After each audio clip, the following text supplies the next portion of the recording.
খবর পেয়েছি আজিমপুর কলোনির সমাজ কল্যাণগুলিতে যখন এই হানাদার বাহিনীরা অভিযান চালাতে গিয়েছে তখন সেখানকার মানুষজন গণপ্রতিরোধ গড়ে তুলেছে। তারপরে তারা সেখান থেকে পিছু হতে বাধ্য হয়েছে। আমি বৈষম্য বিরোধী ছাত্র আন্দোলনের একজন সমন্বয়ক হিসেবে সারা দেশবাসীর কাছে প্রতিটা মহল্লায়, প্রতিটা ঘরে, প্রতিটা বিল্ডিং এ আমরা আপনাদের কাছে আহ্বান জানাবো, প্রত্যেকে ঐক্যবদ্ধ হয়ে প্রতিরোধ গড়ে তুলুন। এখন যদি আপনারা প্রতিরোধ করতে না পারেন তাহলে আমরা বলবো যে আমরা হেরে গেছি। আমাদের যত শত শত শহীদ হয়েছে, শত শত ভাইদেরকে হত্যা করা হয়েছে, তাহলে আপনারা ভেবে নেবেন এদের দায়বদ্ধতা, এদের দায়বদ্ধতা আছে। আপনাদের যদি দায়বদ্ধতা থেকে থাকে এই ভাইদের রক্তের প্রতি, আমরা যারা এখন পালিয়ে বেড়াচ্ছি, আমরা যারা পথে প্রান্তরে ঘুরে বেড়াচ্ছি, একটা ড্রেস নিয়ে আজকে 7 দিন ঘুরে বেড়াচ্ছি, আমরাও আপনাদের সন্তান। আপনারা আমাদের কথা ভাবুন। আপনারা সকলে প্রতিটা মা বোনদেরকে, প্রতিটা মহল্লায়, প্রতিটা বিল্ডিং এ প্রত্যেককে বলবো আপনারা প্রতিরোধ গড়ে এদেরকে কোনো ভবনে যেন ঢুকতে না পারে এবং কোনো মহল্লায় যেন ঢুকতে পারে, এই কাজ ঢুকতে না পারে, এই ব্যবস্থা আপনাদেরকে করতে হবে। আসসালামু আলাইকুম। সুপ্রদর্শক, বৈষম্য বিরোধী কোটা সংস্কার আন্দোলনকে কেন্দ্র করে নিয়ে আজ এক সপ্তাহ যাবৎ হাজার হাজার নেতাকর্মীকে গ্রেফতার করা হয়েছে। সাধারণ শিক্ষার্থীদের গ্রেফতার করা হচ্ছে। বৈষম্য বিরোধী ছাত্র আন্দোলনের যারা নেতৃত্ব দিচ্ছে সে সকল সমন্বয়ককে একের পর এক গ্রেফতার করা হচ্ছে বিভিন্ন জায়গা থেকে। তাই আতঙ্কে রয়েছে সমন্বয়করা। মাসুদ নামের একজন সমন্বয়ক, তিনি দেশবাসীকে এই গ্রেফতারের বিষয়টি রুখিয়ে দাঁড়ানোর কথা বলেছে। যেখানে যেখানে সমন্বয়ক এবং ছাত্রদের গ্রেফতার করা হচ্ছে তাদেরকে রুখে দাঁড়ানোর কথা বলেছেন, আহ্বান জানিয়েছেন দেশবাসীকে। তিনি এক কাপড়ে এখন পর্যন্ত 7 দিন রয়েছেন, খুবই আতঙ্ক অবস্থায় তিনি রয়েছেন। সুপ্রদর্শক, তার মুখ থেকে আমরা বিস্তারিত জেনে আসবো। প্রিয় দেশবাসী, আজ মধ্যরাতে যখন আপনারা সকলে ঘুমাচ্ছেন তখন আমরা বৈষম্য বিরোধী ছাত্র আন্দোলনের সমন্বয়ক সহ সমন্বয়করা সহ সারা দেশের শিক্ষার্থী সমাজ ঘুমাতে পারতেছে না। তাদের রাতের ঘুম বিনষ্ট করে পাকিস্তানি হানাদার বাহিনীর প্রেতাত্মারা সারা দেশে অভিযান চালাচ্ছে। তারা ঘরে ঘরে গিয়ে হামলে করতেছে। তারা আমাদের ভাইদেরকে অ্যারেস্ট করার জন্য ঘরে ঘরে অভিযান চালাচ্ছে। আমরা এখন পর্যন্ত খবর পেয়েছি ঢাকায় আজিমপুর কলোনিতে, মোহাম্মদপুরে, ধানমন্ডিতে এবং মিরপুর কাজীপাড়ার দিকে পুলিশের যৌথ বাহিনী অভিযান চালিয়ে ঘরে ঘরে মা বোনদের সাথে খারাপ ব্যবহার করতেছে। স্টুডেন্ট ফেলে কারো মোবাইলে আন্দোলন সম্পর্কিত কোন তথ্য, ছবি, ভিডিও পেলে তাকে অ্যারেস্ট করে নিয়ে যাচ্ছে। এখন সময় আপনাদের অবশ্যই প্রতিরোধ করে তুলতে হবে।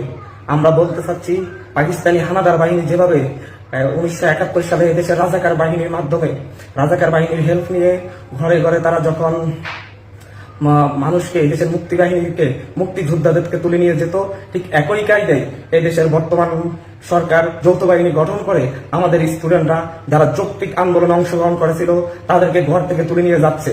আমরা খবর পেয়েছি আজিমপুর কলোনির সমাজ কল্যাণগুলিতে যখন এই হানাদার বাহিনীরা অভিযান চালাতে গিয়েছে তখন সেখানকার মানুষজন গণপ্রতিরোধ গড়ে তুলেছে। তারপরে তারা সেখান থেকে পিছু হতে বাধ্য হয়েছে। আমি বৈষম্য বিরোধী ছাত্র আন্দোলনের একজন সমন্বয়ক হিসেবে সারা দেশবাসীর কাছে প্রতিটা মহল্লায়, প্রতিটা ঘরে, প্রতিটা বিল্ডিং এ আমরা আপনাদের কাছে আহ্বান জানাবো, প্রত্যেকে ঐক্যবদ্ধ হয়ে প্রতিরোধ গড়ে তুলুন। কোন বিল্ডিং এ যেন এই হানাদার বাহিনীর প্রেতাত্মারা, পাকিস্তানি হানাদারদের প্রেতাত্মা যারা এই দেশে এখনো বসবাস করতেছে, যারা এই দেশের মানুষের উপর অত্যাচার নির্যাতন করতেছে, তারা যেন আর কোনোভাবেই কোনো একটি বিল্ডিং এ, কোনো একটি গ্রামে ঢুকতে না পারে। আপনাদেরকে অবশ্যই প্রতিরোধ গড়ে তুলতে হবে। কোনো ধরনের সাধারণ মানুষ, কোনো ধরনের সাধারণ শিক্ষার্থীরা যেন হামলার শিকার না হয়, যেন মামলার শিকার না হয়, যেন হয়রানির শিকার না হয়। তাদের ঘরের পরিবারের সদস্যরা, মা বোনরা যেন পাকিস্তানি হানাদার বাহিনীদের প্রেতাত্মাদের, এই প্রেতাত্মাদের যারা আমাদের ভাই বোনদের হত্যা করেছে তাদের দ্বারা আর হয়রানির শিকার না হয়। এখন যদি আপনারা প্রতিরোধ করতে না পারেন তাহলে আমরা বলবো যে আমরা হেরে গেছি। আমাদের যত শত শত শহীদ হয়েছে, শত শত ভাইদেরকে হত্যা করা হয়েছে, তাহলে আপনারা ভেবে নেবেন এদের দায়বদ্ধতা, এদের দায়বদ্ধতা আছে। আপনাদের যদি দায়বদ্ধতা থেকে থাকে এই ভাইদের রক্তের প্রতি, আমরা যারা এখন পালিয়ে বেড়াচ্ছি, আমরা যারা পথে প্রান্তরে ঘুরে বেড়াচ্ছি, একটা ড্রেস নিয়ে আজকে 7 দিন ঘুরে বেড়াচ্ছি, আমরাও আপনাদের সন্তান। আপনারা আমাদের কথা ভাবুন। আপনারা সকলে প্রতিটা মা বোনদেরকে, প্রতিটা মহল্লায়, প্রতিটা বিল্ডিং এ প্রত্যেককে বলবো আপনারা প্রতিরোধ গড়ে এদেরকে কোনো ভবনে যেন ঢুকতে না পারে এবং কোনো মহল্লায় যেন ঢুকতে পারে, এই কাজ এই ঢুকতে না পারে এই ব্যবস্থা আপনাদেরকে করতে হবে। অবশ্যই অবশ্যই এটা যদি এখন করতে পারেন তাহলে এরা আর ভবিষ্যতে আমাদের কোনো ভাইদের উপর হামলা করার, আমাদের কারোর উপর গুলি করার সাহস পাবে না, কারো ভাইকে বিনা বিচারে আটক করার সুযোগ পাবে না, কাউকে ঘুম করার সুযোগ পাবে না। এখন যদি ঐক্যবদ্ধ জাতীয় ঐক্য গঠন করে যদি আপনারা দলমত নির্বিশেষে সকল দলের সকল মতের মানুষ যদি এখন ঐক্যবদ্ধ হয়ে প্রতিরোধ করতে না পারেন, আমরা আপনাদের সন্তানরা সেফ থাকবো না। আমরা হয়তো এই দেশে আর টিকে থাকতে পারবো না, কারণ তারা শুরু করবে অত্যাচার, আমাদেরকে বাঁচতে দিবে না, প্রত্যেককে নিরাপদে থাকতে দিবে না। কারণ আমাদের একটাই অপরাধ, এই দেশের সাধারণ শিক্ষার্থীদের একটাই অপরাধ, তারা কেন তাদের অধিকারের কথা বলেছে, তারা কেন এই সরকারি চাকরিতে বৈষম্যের বিরুদ্ধে আন্দোলন করেছে, কেন তারা বৈষম্য বিলোপ চেয়েছে, এটাই তাদের অপরাধ হয়ে উঠেছে। আমরা বলতে চাচ্ছি এই প্রজন্মে 2024 সালে